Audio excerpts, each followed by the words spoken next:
Good morning, troops. All in crypto here, and welcome back, everybody, for another YouTube video. This is going to be the first video of the day, and it's going to be a video where we're going to look at Binance. We're going to look at the article that was published by Forbes yesterday, talking about the fact that Binance is bleeding assets to the tune of $12 billion. So Binance has lost $12 billion from their balance sheet in the past 60 days, in less than 60 days, so under 2 months. And that they're essentially saying that this is of real concern and that people need to watch out for this. There's also another article, so we're going to be talking about this. We've actually, before we look at the other article, and then we'll get into it all and we'll look at CZ's response, we've been coming out, even when it was peak FUD for Binance and actually defending them and saying that as far as a crypto exchange goes, I have no issues with Binance.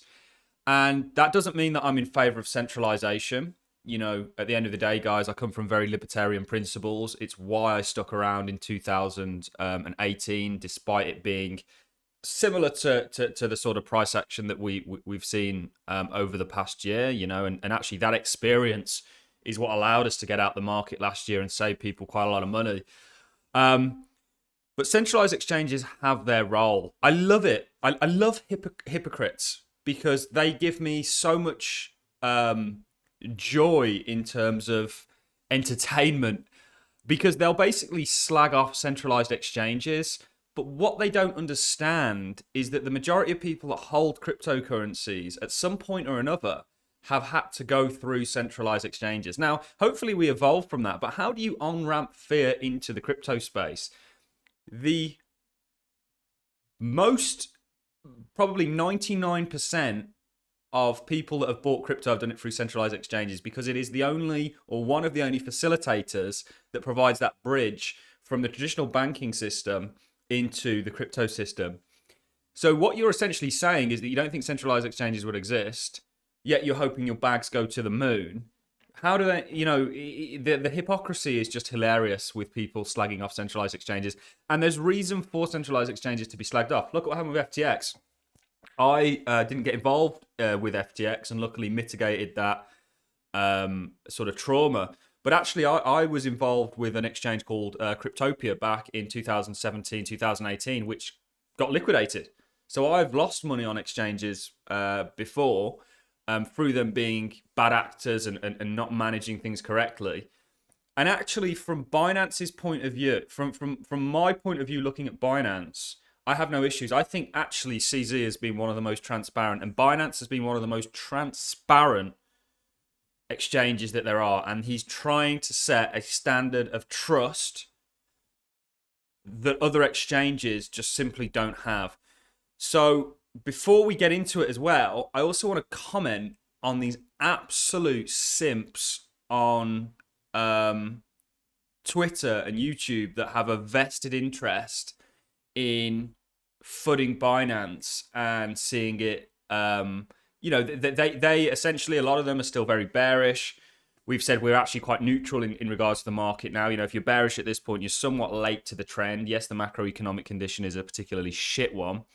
But when everybody's looking in one direction, often things will go the other way. But there's lots of people out there that have a vested interest in actually footing Binance because they want to get cheaper crypto. And to me, you know, if you're going to FUD Binance, make sure it's not FUD and it's factually based. And so far, we know, and we've actually looked at on this channel, the fact that Binance had a mass amount of withdrawals following the FTX crash. But to me, I think they handled it like absolute champs. Most other exchanges would have actually probably, you know, like what we saw with Gemini and their earn program, limit withdrawals or do something untoward towards their consumers. Whereas Binance honored the withdrawals and they dealt with record volumes of outflows and are still operating and actually leading the industry massively. I think over 90% of Bitcoin's trading volume is actually on Binance. That has everything to do with their zero trading fees, which is brilliant. You know, I can swap stable coins for cryptos. I can convert them for zero fees on Binance. Now, for somebody like me that does that, that's fantastic. There's also another article talking about BUSD, which is Binance stablecoin, and there being a problem with the peg. Now, this article is extremely disingenuous. You have to watch articles and crypto media and crypto YouTube and Twitter in general, because what you've got is you've got a load of people with really no credentials that have all of a sudden become very credible just for being in the space. And last year should have shown people that look at who made money last year and look at who didn't. Look at who navigated that market last year and look at who didn't. And that's going to lead you to your answer. And this article essentially is stating that analysts reveal the crypto exchange under-collateralized its holdings by at least $1 billion and not just once. Now, this is talking about back in one of three occasions between 2020 and 2001, the difference between the amount of Binance-pegged BUSD circulating on Binance Smart Chain and the quantity of real BUSD supply backing its eclipsed 1 billion. A Binance spokesperson told Bloomberg that despite these delays in gathering appropriate collateral, the pegging process has since been corrected. So this is old news. This is stuff that they're digging up. There's a real attack, I think, since, and obviously, you know, you saw Kevin O'Leary's statement in regards to Binance and how he thinks that CZ was personally responsible for the FTX collapse. How you can say that looking back at the kind of business model and how FTX ran their business, I mean, that was that's fraud, and they've actually pled guilty to fraud, by the way, and criminal charges that just cannot be justified, and maybe CZ was trying to do the entire industry a favor, but I did follow that whole process, and we reported on it on the channel before FTX even collapsed. So let's get into it, guys. CZ's response to this was you know, this was last night. I did make a video on the fact that they had released an article. I'm going to go ahead and minimize my face. Won't get rid of it entirely. Sorry to disappoint. More FUD incoming. We'll ignore, and this has everything to do with the Forbes article. This was written by Forbes. This is Forbes' digital arm. Binance is bleeding assets, 12 billion gone in less than 60 days. The outflows of cash from Binance is worse than the CEO Xiaoping Zhao indicated last month, and it becomes considerably more severe since then, a Forbes analyst shows.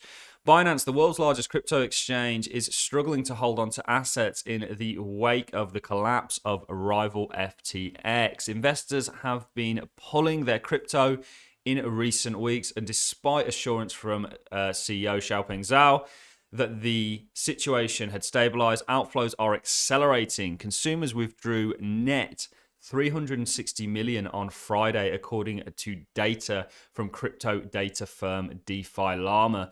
So these guys, I think the article is very much untowards Binance, but unlike these guys bringing up old news and actually trying to make it look recent by fudding the BUSD peg. By the way, guys, if Binance goes down or this stuff turns out to be true, which I personally don't believe, I think the vast majority, okay, outflows you can monitor and we can actually track via on-chain data. So that's not FUD. There has been record outflows. We know why that is. We can link it to FTX, right? And what happened there. You trying to say that Binance admits to problems with its BUSD peg that happened 2 years ago, or nearly 3 years ago now, somewhat relevant, but also not, and you're bringing it up at a time where, you know, Binance is already receiving a lot of FUD and has a huge target on his back, so it's very much media farming, whereas what I think Forbes are saying, to their credit, even though it is somewhat a hit piece on Binance, they are citing actual factual information. So on December the 13th, Nansen, a separate crypto data firm, broke the news that Binance had lost 3 billion of assets over the previous weeks, representing 4% of the firm's total. At the time, a Forbes investigator revealed that, in fact, Binance lost 15% of its assets since Twitter posting by Zhao, widely known as CZ. I like CZ. I know it's a centralized exchange. I've already explained. I think centralized exchanges have their place. I'm for decentralization. I think decentralization should make the world a better place. I just think that governments potentially will hinder it, and they will be the centralized point that governs the decentralization. So whether governments have gone to wars or the powers that be have gone to war for far less than people sort of breaking free financially from them. So on the same day as he downplayed the Nansen report withdrawals, still nearly a quarter of Binance's assets left the exchange in the last 2 months. So this is factual. A quarter of Binance's exchange assets held on Binance's exchange have obviously been withdrawn from the asset. So with FTX, people went, okay, maybe we should self-custody. If we can, better safe than sorry, right? And even CZ came out and said, we're not against self-custody. We're just telling you there's not an issue with Binance. Forbes reached out to Binance seeking comments for this story, but did not receive a response by publication time. Of course not. Investors' lack of trust is best seen in the performance of Binance Coin BNB and BUSD. The two tokens bearing the exchange's name, BNB lost 29% of its value in the last 2 months. Unfair. We always say this and we always call this bullshit out. Look at the overall market and put it into retrospect. There were coins out there that lost significantly more, by the way, than Binance Coin. Binance has obviously come under a lot of threat, and actually Binance Coin. So if you're going to say that, Bitcoin's supposed to be this great store of value. It's supposed to be the kind of slow and steady investment choice. BNB's lost less value than Bitcoin this bear market. So has Ethereum. As a little side note. So in Forbes estimated that the levels that leaves about 29 million of the tokens at Binance, which is 51% less than disclosed by the exchange on November the 10th. Meanwhile, the number of BUSD stablecoin at the firm sank by 40%. Wow. There are also more subtle ways in which Binance seems to be losing trust and influence. While net assets drop by 24% since November, so they've lost 24% of their assets on that they once had since the 24th of November, the investors in well-known tokens like Matic, Ape, and Gala pared their assets at the exchange by 40 to 50%. Okay. Although it remains the largest crypto exchange by volume, Binance is not unscathed by the nearly year-long decline in the digital assets. Its BNB token is down almost 37% from 12 months ago, significantly better than many other cryptos by there. Binance is, if you compare BNB to Bitcoin, you look at that chart, it's done very well. According to Nomics and the exchange's decision to stop charging fees for spot Bitcoin trading as the market faltered costs it about $3 billion a year in lost revenue. So Binance are losing revenue. It's obviously very tactical for market share, and they'll probably get that back in other ways. But they took a big hit by not charging fees. This is what I mean by Binance. So Forbes calculated the overall value of cryptocurrencies has shown an ever larger decline, dropping 45% over the past year to $848 billion. CoinMarketCap shows. CoinMarketCap's data is not right there. It's about 700 and something billion. We check this stuff every day, guys. This is why it's important to follow me, because I am exactly what I say I am. I'm a crypto enthusiast before I'm anything. I'm a blockchain enthusiast before I'm anything. And then, of course, I'm an investor and a trader. Secondly, that's how I make my living. So CZ himself contributed to the demise of FTX in November. So I do have some worries about the fact that I think CZ and Binance have a huge target on their back. And in terms of the BNB token, I think actually the SEC may look at that as a security because of its involvement with Binance. So that is an issue. I want to invest in BNB. I've postponed myself from doing it yet. Whether we've bought any cryptos or not to date, we will reveal at a later date. Patreon's already up to date on that sort of stuff. But I will let you guys know that in terms of BNB, it's something I would love to buy. I think BNB is going to do well. I think it's associated with the largest exchange in the world. And I think CZ is going to push it and promote it. And I think who better to have that? Or who better to, have a token attached with? But I do think there's an issue in terms of regulators may look at what happened with FTX and CZ's involvement and somewhat frown upon it and maybe look at that as a weak point. So all credit to Forbes. They actually come up and show data. changes in assets from Binance, assets in the millions. So this is sort of showing you Binance assets, all assets excluding BNB. You know exactly what's happening.